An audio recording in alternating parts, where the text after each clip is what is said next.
Ito yung inaabangan ho ng lahat mga kabida. Ito hong posible hong pagbulgar po ni dating Ako Bicol Party List Representative, mga kabida, Zaldico, patungkol ho sa nangyari hong pag-aresto po kay dating Pangulong Rodrigo Roa Duterte at yung kanya hong pag-turnover ho sa kanya ng gobyernong ito doon po sa International Criminal Court. Marami hong naghamon sa kanya ngayon. Na kung meron mo po siyang nalaman patungkol ho doon, ibulgar mo na. Congressman Zaldico, mga kabida. Isa ho sa mga naghamon dito, mga kabida, ito hong si Malu Tikia, isa hong political analyst, mga kabida, po. Ito, babasahin ko lang po, ito hong post po niya, mga kabida, patungkol ho sa possible na nalalaman ho ni Zaldico dun ho sa pag-aresto at pag-turnover ho kay dating Pangulong Duterte, mga kabida, ng Marcos administration doon ho sa International Criminal Court. Ito, babasahin ko lang po itong balita, ng balita ngayon, po.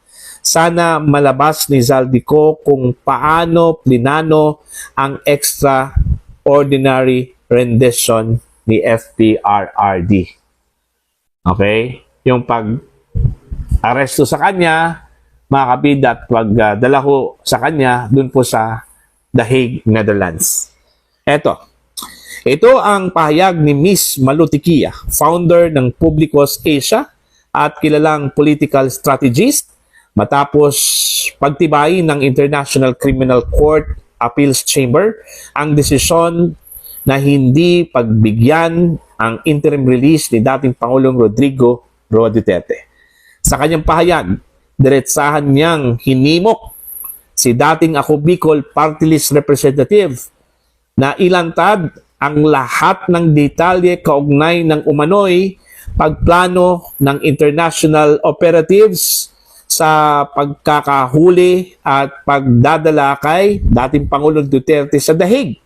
Ito yung sinabi po ni Miss Malu Tikia, mga kabida. Sana malabas ni Zaldico kung paano tumira, ginastusan, nag-opisina, plinano ang extraordinary rendition ni FPRRD. Dagdag pa ni Tikia, dapat ring isiwalat kung sino ang mga ICC staff na umano'y naging bahagi ng operasyon at tumuloy pa sa hotel ni Ko sa Maynila.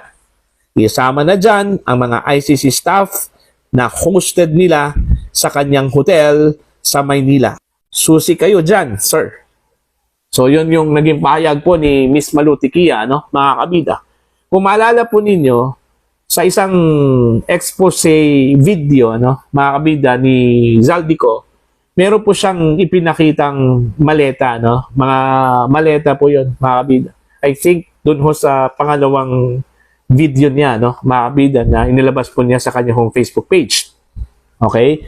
Meron pong mga maleta doon na sinasabi po niya na yun daw yung ginamit, mga kabida, doon ho sa pag-deliver ho ng pera kay dating House Speaker Martin Romualdez at Pangulong Ferdinand Bongbong Marcos. Meron pong nakalagay kasi doon na date, date of delivery, mga kabida, March 11, 2025. Yung March 11, 2025, very significant po yun, mga kabida, dito ho sa atin, sa mga Pilipino. Lalong-lalo na po, mga kabida, sa mga taga-suporta po ni dating Pangulong Rodrigo Duterte. Dahil yung date na yon, yun yung date kung saan po inaresto po ang dating Pangulo mula sa kanyang arrival, mga kabida, from Hong Kong. Okay, dyan po sa Ninoy Aquino International Airport.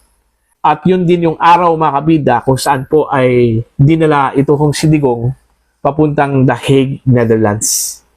March 11, 2025. At yun yung date na nakita ko doon sa picture na inilabas ho ni Zaldico, kung saan po marami hong mga maleta po, mga kabida, na kanyang ipinakita na ang laman daw doon pera. Okay, mga kabida. Now, meron hong mga insinuations na baka meron pong nalalaman ito hong si Zaldico, patungkol ho sa pagplano doon ho sa pag-aresto po kay Zaldico. Kasi po, unang-una, mga kabida, yung galaw na yon, may perang involved po dun eh. May nagsasabi po, binayaran daw yun ng Malacanang, ano? Mga kabida. Daw, ha? Okay? Kasi hindi po inamin po yun eh. Alright? Yun yung mga tanong na kailangan hong sagutin po ni Zaldico. Kung meron man po siyang nalalaman po patungkol doon, mga kabida, dapat ilabas na po niya, no? Mga kabida. Total, kinalaban po niya ang gobyernong ito, ano? Ito kung Marcos administration. Yun yung pinaka-crucial po na abangan po ng lahat, mga kabida. Yung possibility, ano, na baka magsalita ito kung si Zaldico kung paano, plinano, mga kabida, sino-sino yung nagplano, meron bang coordination ang Pilipinas sa International Criminal Court, kasi napabalita po mga kabida, noong kasagsagan po ng investigasyon ng Quadcom, ano, na meron dang dumating na mga staff mula sa International Criminal Court at tumuloy daw doon sa hotel ni dating ako Bicol Party List Representative Zaldico, ano, mga kabida. See? Ano po ang nangyari? Paano ho plinano, mga kabida, at sino-sino yung mga nagplano ho doon? Yun yung mga possible questions na pwede hong sagutin po ni Zaldico, ano, mga kabida. Okay, pag once mangyari po yan, isisiwalat yan ni Zaldico. Dito ho natin malalaman po mga kabida kung meron bang kinalaman ang Marcos administration ho dito. Kasi unang-una, always po nilalayo po mga kabida, no? Ito ang pangalan po ni Marcos Jr., ano? Sa nangyari ho kay Digong, ano? Mga kabida.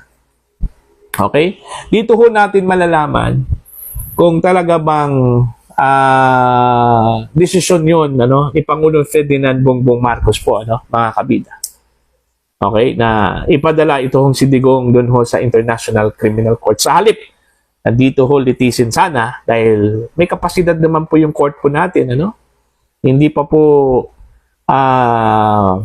patay yung korte po natin, mga kabida. Umaandar pa.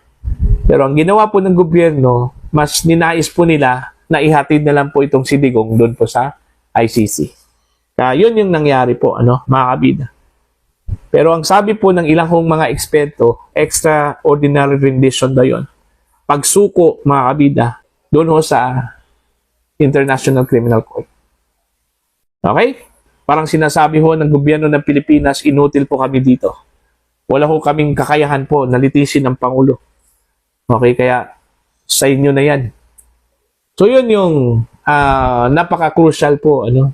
Kung sakali man pong meron pong nalalaman ito kung si Zaldico, ano. Yun yung hamon sa kanya, mga kabida, na ilabas kung ano man po yung nalalaman ho niya patungkol ho sa nangyari po kay Digong. Ano?